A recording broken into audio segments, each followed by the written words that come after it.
അമേരിക്കയിലെ ബാൾട്ടിമോറിൽ ചരക്ക് കപ്പലിടിച്ച് പാലം തകർന്ന് നദിയിൽ പതിച്ചു. വർഷങ്ങൾ പഴക്കമുള്ള ഫ്രാൻസിസ് സ്കോട്ട് കീ പാലമാണ് തകർന്നത്. നദിയിൽ വീണവർക്കായി തെരച്ചിൽ തുടരുകയാണ്. FBI അന്വേഷണം തുടങ്ങി.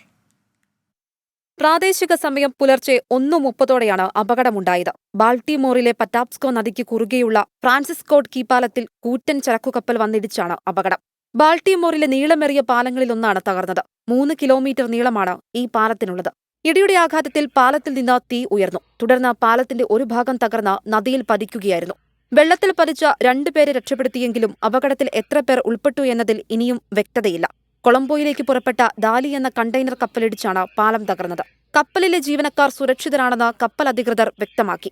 ബാൾട്ടിമോറിലെ അഗ്നിരക്ഷാപ്രവർത്തകരും പോലീസും ചേർന്ന് രക്ഷാപ്രവർത്തനം തുടരുകയാണ്. നിരവധി ബോട്ടുകൾ ഉപയോഗിച്ചാണ് രക്ഷാപ്രവർത്തനം പുരോഗമിക്കുന്നത്.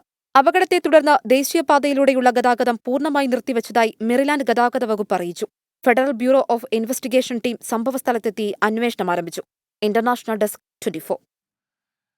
വാർത്തയുടെ വിശദാംശങ്ങളുമായി ഇപ്പോൾ മധു കൊട്ടാരക്കര അമേരിക്കയിലെ ന്യൂജേഴ്സിയിൽ നിന്നും ചേരുന്നുണ്ട്. മധു, ഈ രക്ഷാപ്രവർത്തനം ഇപ്പോഴും പുരോഗമിക്കുകയാണ്. എന്തൊക്കെയാണ് ഒടുവിൽ നൽകാൻ കഴിയുന്ന വിവരങ്ങൾ മധു?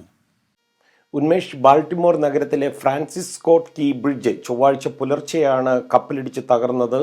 ഈ കപ്പൽ തകർന്നതിനെ തുടർന്ന് 7 പേർ വെള്ളത്തിൽ പോയി. അവരെ രക്ഷിക്കാനുള്ള ശ്രമങ്ങൾ തുടരുകയാണെന്നാണ് പോലീസ് പറയുന്നത്. നേരത്തെ 2 പേരെ രക്ഷിക്കുവാൻ സാധിച്ചിരുന്നു. അപകട സമയത്ത് കപ്പലിൽ 22 ജീവനക്കാരാണ് ഉണ്ടായിരുന്നത്. ഇതിൽ 20ഓളം പേർ മലയാളികളാണെന്നുള്ള റിപ്പോർട്ടുകളും വരുന്നുണ്ട്. ഈ വാർത്ത സ്ഥിരീകരിച്ചിട്ടില്ല. എന്നാലും ഈ ഡാലി എന്ന ഈ കപ്പൽ സിംഗപ്പൂർ കേന്ദ്രീകരിച്ചുള്ള ഗ്രേസ് ഓഷ്യൻ എന്ന കമ്പനിയുടെ ഉടമസ്ഥതയിലുള്ളതാണ്. അതുപോലെ ലോകവ്യാപകമായി 300-ലധികം കപ്പലുകൾ മാനേജ് ചെയ്യുന്ന മലയാളിയായ രാജേഷ് ഉണ്ണിയുടെ സിനർജി മറൈൻ ഗ്രൂപ്പ് സർവീസ് ആയിരുന്നു ഈ കപ്പലിൻ്റെ മാനേജ്മെൻറ്റിൻ്റെ ചുമതല. കപ്പൽ ശ്രീലങ്കയിലേക്ക് യാത്ര തിരിച്ചും 30 മിനിറ്റിനകമാണ് ഈ അപകടമുണ്ടായത്. പാലത്തിൽ നിന്ന് നിരവധി വാഹനങ്ങൾ പറ്റാപ്സ്കോ നദിയിലേക്ക് തെറിച്ചു വീണു. പാലത്തിലേക്കുള്ള വഴികളെല്ലാം അടച്ചിരിക്കുകയാണ്. ഇന്ന് പുലർച്ചെ 1:30 അപകടമെന്ന് മെറിലാൻഡ് അധികൃതർ പറയുകയും ചെയ്തിട്ടുണ്ട്.